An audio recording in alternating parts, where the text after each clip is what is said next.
YouTuber Rohit തൻ്റെ സഹോദരിക്കും തൻ്റെ അമ്മയ്ക്കും എതിരായിട്ട് യൂട്യൂബിൽ പോസ്റ്റ് ഇട്ടു. യൂട്യൂബിലെ ഗ്രീൻ ഹൗസ് ക്ലീനിങ് എന്ന് പറഞ്ഞ ഒരു യൂട്യൂബറാണ് ഈ പോസ്റ്റ് ഇട്ടത്. രോഹിത് എന്നാണ് അയാളുടെ പേര്. അയാളെ വീഡിയോയുമായി ബന്ധപ്പെട്ട് പ്രശ്നേഷ് എന്നാണ് വിളിക്കുന്നത്.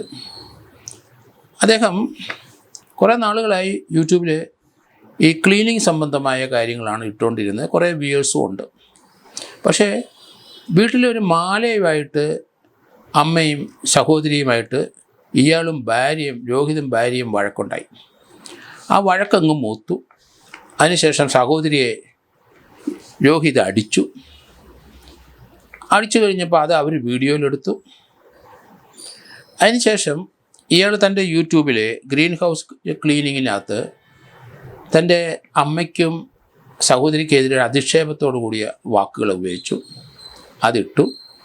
യൂട്യൂബ് കുടുംബ പ്രശ്നത്തിൻ്റെ ഒരു വേദിയാക്കി മാറ്റി. അവർ തമ്മിലുള്ള വഴക്കും ബഹളവും ഒക്കെ യൂട്യൂബിലേക്ക് ഇടാൻ തുടങ്ങി. അതിനല്ല യൂട്യൂബിൻ്റെ ഉപയോഗമെന്ന് അതുങ്ങൾ മനസ്സിലാക്കുന്നില്ല.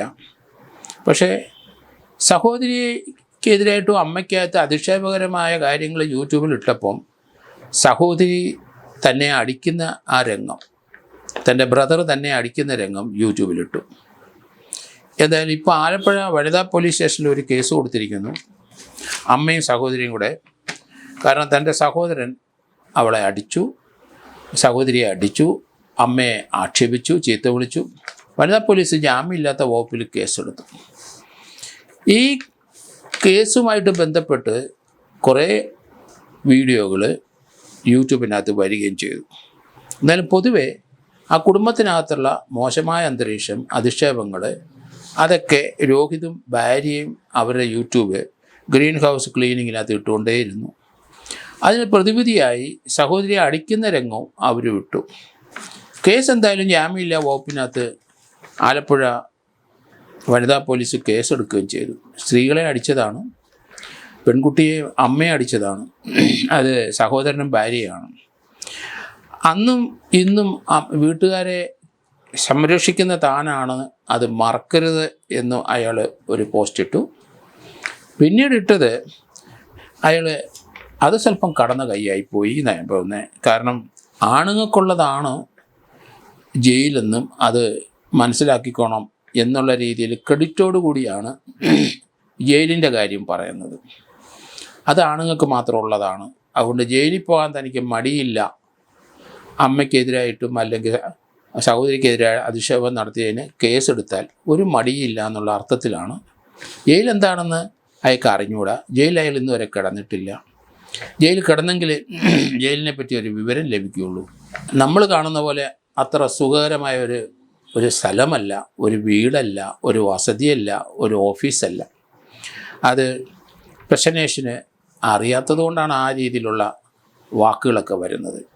ഒരു മനുഷ്യനും ജയിലിൽ പോകാൻ തയ്യാറല്ല. നമ്മുടെ സ്വാതന്ത്ര്യം ഹനിക്കുകയാണ്. അത് തന്നെയല്ല, അവിടുത്തെ ജയിൽ ചട്ടവട്ടങ്ങളും ജയിലിലെ ചില ആൾക്കാരൊക്കെ ഉണ്ട്, മേസ്ത്രിമാർ. അവർ പറയുന്നതിന് അപ്പുറത്തോട്ടൊന്നും ജയിലിൽ ചെയ്യാൻ കഴിയില്ല.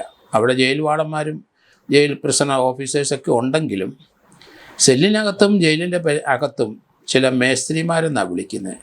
അവരുടെ കൈക്ക് ഉള്ള അടി ഒക്കെ പലർക്കും കിട്ടിയിട്ടുണ്ട്, പല ചീത്ത വാക്കും കിട്ടിയിട്ടുണ്ട്. അതിനൊന്നും നടപടി ഉണ്ടാവില്ല, സഹിച്ചേ പറ്റുള്ളൂ. അത് ജയിലിൻ്റെ ഭാഗമായിട്ട് തോന്നാം നമുക്ക്.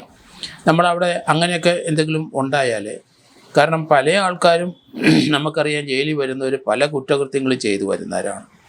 അവരുടെ പ്രവൃത്തിയിലും സംസാരത്തിലൊന്നും അധികം പേരുടെ ഒരു അന്തസ്സായ പെരുമാറ്റം ഉണ്ടാകുന്നില്ല. വളരെ റഫിയൻസാണ്.